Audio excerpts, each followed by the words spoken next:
All right. Well, I am so excited to have you on the podcast today, Paul. I am excited to dive in with you. I totally forgot to share this with you, but you are actually the first guy that I've ever had on the podcast. So it's really exciting. You're breaking new trends here, but Oh, wow. I know.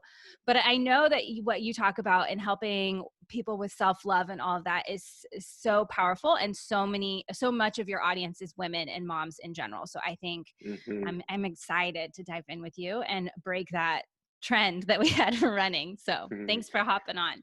Well, I'm honored to pop your male guest cherry, if you will. This isn't my first time doing that, so Well, we're glad to have you. thank you for having me.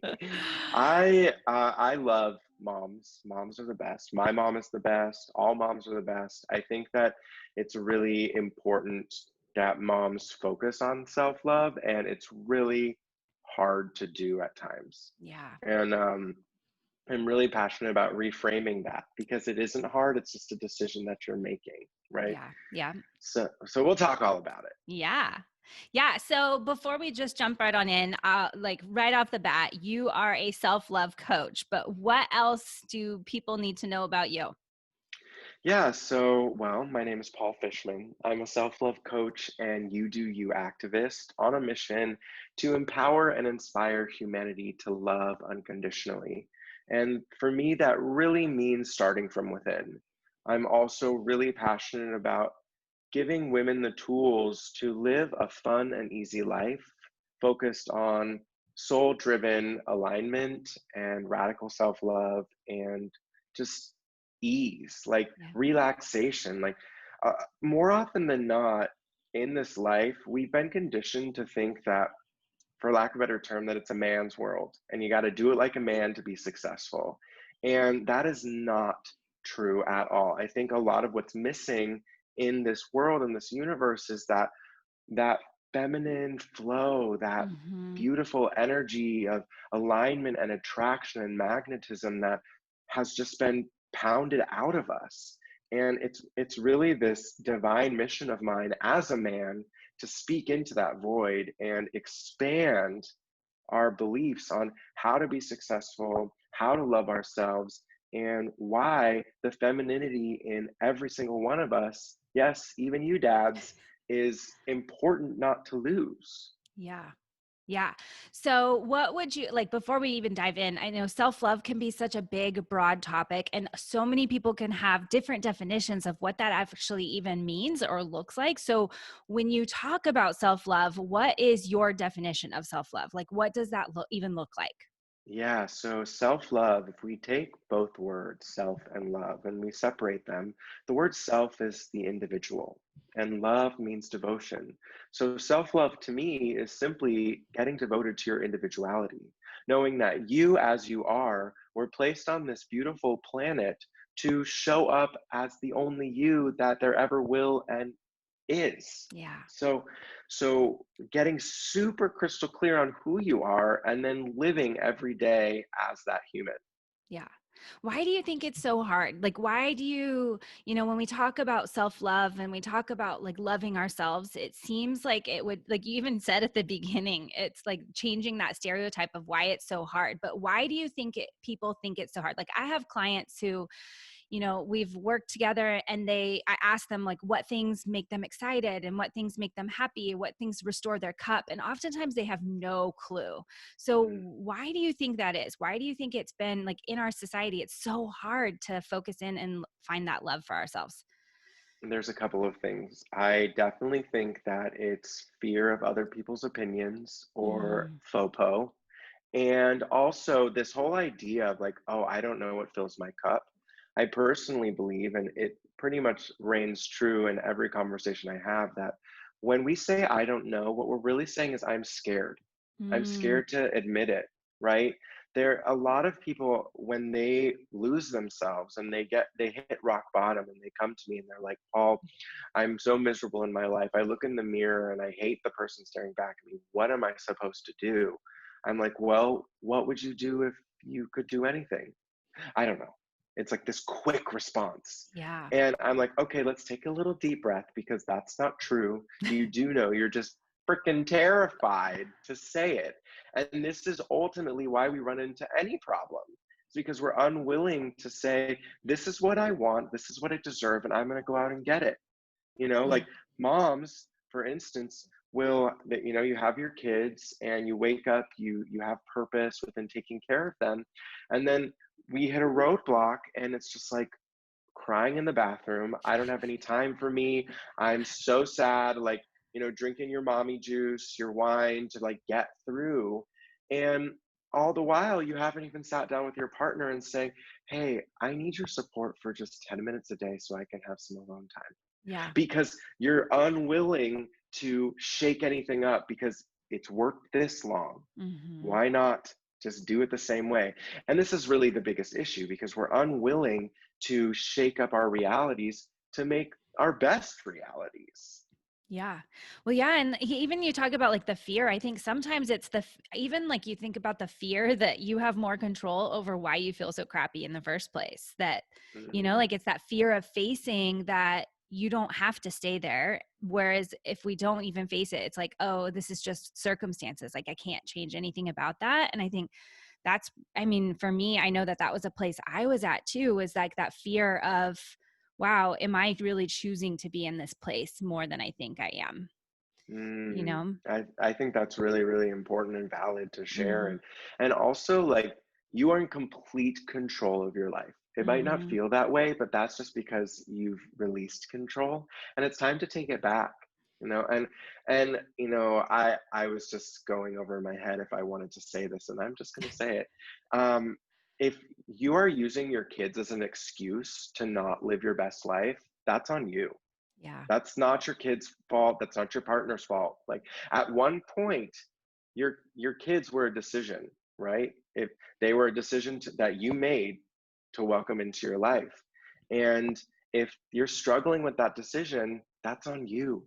Mhm. And it's really when we hold the mirror up and look and say, I give myself permission to honor the journey and know that I'm doing my best and Yeah. just know that you are exactly where you're meant to be. And we go through this cycle of suffering and self sabotage, as I call it. And with moms, if we take the past scenario that I shared, we've got using kids as an excuse for the reason that we drink a bottle of wine a night, and then using kids as the excuse and the reason why we don't get enough sleep at night and why we aren't working out and all of these things. And it's like, that only cuts it for so long. And then Yeah. it's like, it's not an excuse or a reason. It's just something that you're letting dominate your life that doesn't make you feel good. And resentment is not a cute look in families. It's really not a cute look anywhere. No, no, it's not. Yeah, and I know that most moms didn't become moms because they wanted to resent their kids, They didn't become moms because they wanted to lose all of themselves to their kids. Like, so how do you think, what are the mistakes? Like, how have we gotten to this place? Like, why is it that moms are feeling so crushed under this weight of motherhood and feeling like they can't step into this place of just truly loving themselves, or like martyring themselves, I guess, in a way, Hmm. is a big part of it, right? Like we think that by showing our kids this unconditional love and like sacrificing ourselves, that is the true show of love. Like, I don't know, I'll let you go from there, but I guess I'm curious, like, what do you think it is that has gotten to this place of like why moms feel like that? Well, first of all, Renee, I don't think it's all mom's fault. Like, Yeah. it's not your fault. If you're listening to this and you're just like, oh, what did I do wrong? Like, there's so many other things that go into it. The only thing that truly is your fault is not taking action to change it. Mm, Everything else, whether it be conditioning from movies, from reality stars, from the media, that moms are supposed to be a certain way. And like, we see like the real housewives drinking their wine because their kids are driving them crazy. And that's presented as the norm. yeah. And and that's not the norm. They're really, what is normal, right? We're talking about this current time as like the new normal. Well, what was the old normal? And like, normal in itself is just what you create it to be. And this is ultimately the challenge that I give all of my clients who step into this journey of living the life of their dreams. It's like, it's all on you. right? Mhm. In my contract, it says, if you don't do the work, you're not going to get results. That's not on me, that's on you. And more often than not, we end up at the end and they're just like, oh, wow, I Yeah. did it. Oh, I'll tell you a story of a client who came to me with this whole like, I'm so mad at my kids. Like they took away my body, they took away my my life. I have to work a job that I hate because I have these kids. She came to me because she realized that all of her self-hatred and the frustration that she had with her kids was really impacting her mental and emotional health and her kids. She called me and she said, Paul, I'm really struggling because I see that my kids are now taking on the same emotions that I have Mm. towards me, Mhm. and I don't like that. And it was like this light bulb moment for her. And she was like, oh, wow, I have to fix this. Now, the caveat is that when I talked to her about this, I was like, so I've got a question for you. Would you do this for you if kids weren't involved? Because you have to do it for you. You Yeah. can't go on a self love journey for your kids. Yeah. Like there's no kids in self-love. So she was like, I don't know. And I said, okay. So what you're saying is you're scared. And then it's just like tears, tears, tears. Oh my God. And I'm like, and this is what doing the work feels like. So it's really important to know that like A, you're not alone. And B, like the first step is just noticing that you're unhappy or Mhm. noticing that you want more, right? You don't have to hit rock bottom like me before my self love journey. You don't have to hit rock bottom to start on a journey. Yeah. Everyone can use more self love. Self love is not finite. You're not going to wake up one day and be like, oh, wow, I'm fully loving myself. I'd never have to do it again. Unfortunately, it doesn't work that way. Y And fortunately for me, it doesn't work that way because it keeps me, in the job for a long time. But the reality is that I just want all moms to know that just like my client who came to me terrified to look in the mirror and terrified of what her looking in the mirror was going to do to her kids, she manifested so much greatness in her life. And yeah. she found she was able to manifest a new job that she loved, all while being a mom. She was able to manifest a better relationship with her husband, all while being a mom. And Yeah. now her kids are dancing around in the living room with her. She messaged me. She was like, I wore a bathing suit inside and didn't care. And I went to Mexico and I wore a bathing suit outside and really didn't care. And this is just like the beauty of this transformation, that the second you give yourself permission to to live the life of your dreams and say yes to you, there's no looking back because it feels so good. Yeah. So I guess that would be my question. It's like somebody listening to this that like, I mean, and self-love is one of those words that you hear so common that oftentimes it kind of goes through one ear and out the other sometimes. So if there was somebody listening here and like, what would you say are kind of the telltale signs that maybe you need to start practicing or go on this journey of a little bit more self-love, or like the other end of the spectrum of where you maybe have like a really good grasp on your self-love journey and like the process and the practice, you have like really good practices in place, if that makes sense. So like how do you Mhm. determine kind of where on the spectrum you are of like really loving yourself, or maybe just like it's not even on the radar at all? Mm. Does that make Well, sense? yeah, oh yes. The big telltale sign of lack of self love is zero boundaries, people pleaser. Like Mm. any people pleasers out there, I'm an RPP, recovering people pleaser. Hi, nice to meet you. Um, if you are constantly saying yes, well, here's the interesting thing. Most people say yes when they mean no, and no when they mean yes. And this is like, why are we doing this to ourselves? So Yeah. if you find yourself sacrificing yourself for other people's happiness, I'll I used to sacrifice myself to the point where I would say, oh, their happiness is going to make me happy. My Mm. happiness doesn't matter. Like I remember thinking these things when I was a very little boy, and that conditioned me to think that everyone else's happiness equaled mine, and that is not the case at Yeah. all. So telltale signs, if you're feeling like, if those thoughts have come into your head, well, my husband's taken care of tonight. He came home to a nice warm meal. Oh, I'm so grateful for him. He makes money for us. And this is of course in the classic American family with the white picket fence and the Yeah. 2 3/4 kids and all that jazz, with the husband who works and the white. And this is, of course, in its stereotype in itself that really destroys moms and their ability to stand in their truth. Because I Yeah. know some really amazing, powerful moms who are the breadwinners, who are great moms, who totally wreck that stereotype. Mhm. And it's just important to know that you don't have to fit into a stereotype. What they say that, and I believe it, that comparison is the killer of creativity and living the life of your dreams. So why are Yeah. you being a compare-dashian right now? Yeah, and it's so true. Like I've even caught myself, and I feel like I have a really good handle on my comparison itis or comparison whatever. Would you? I don't know what you called it. I called Comparadashian. you're a Comparadashian. compare-dashian, like Kim Yes. Kardashian. Yes. I feel like I've had a really good handle on that, but for some reason, even like this last couple of weeks, I've noticed that creeping up, and I've noticed it every time I notice it coming up, how much it makes me feel really crummy internally. And Mm, so just like recognizing that is like that comparison can, how much that is like such a rob of our own self-love is huge. huge, Yeah. period. Yeah. Yeah.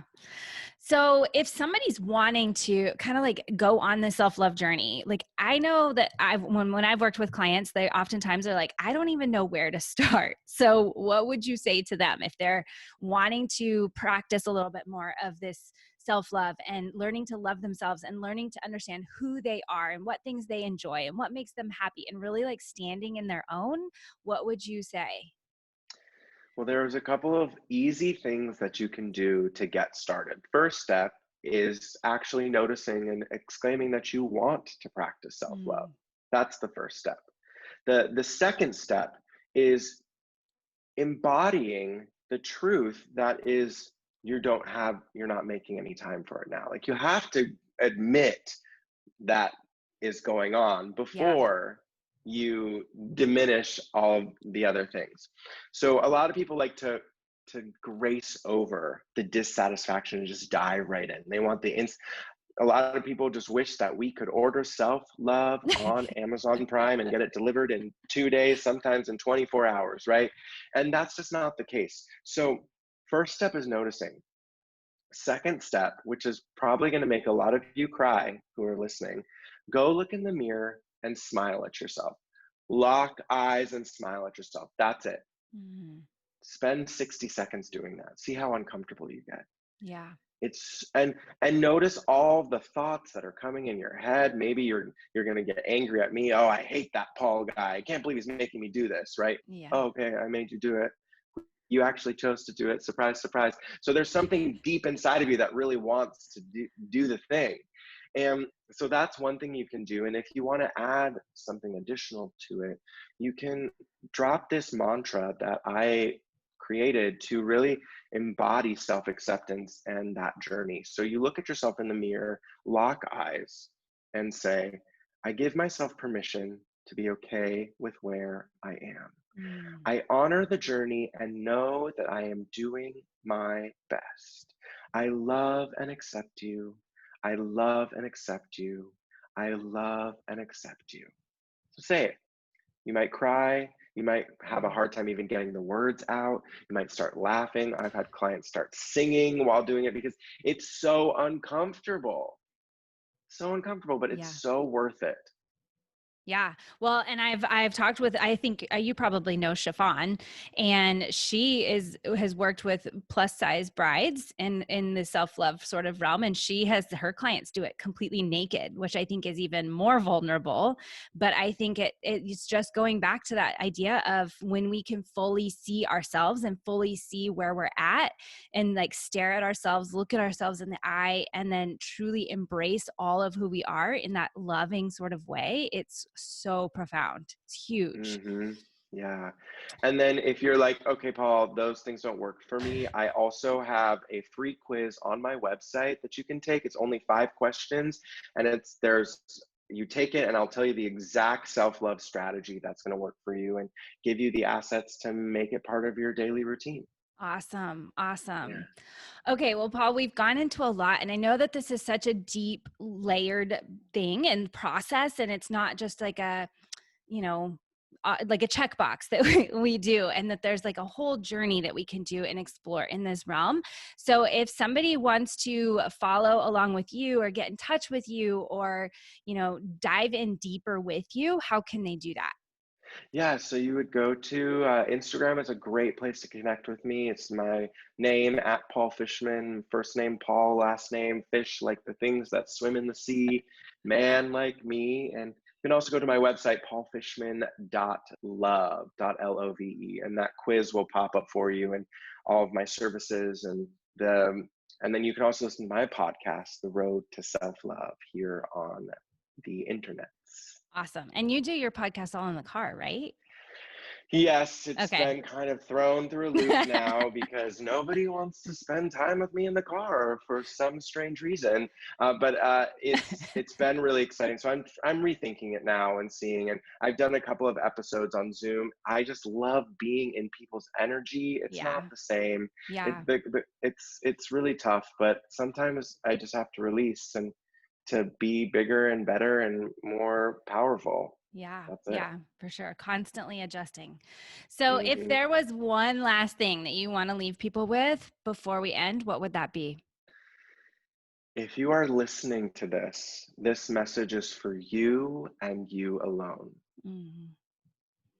The universe is giving you these words for a reason, and you are not only doing yourself a disservice for not taking them in and embracing them, you're also doing everyone in your life a disservice because you are worthy Yeah, of love from yourself and others, and there's no better time than right now.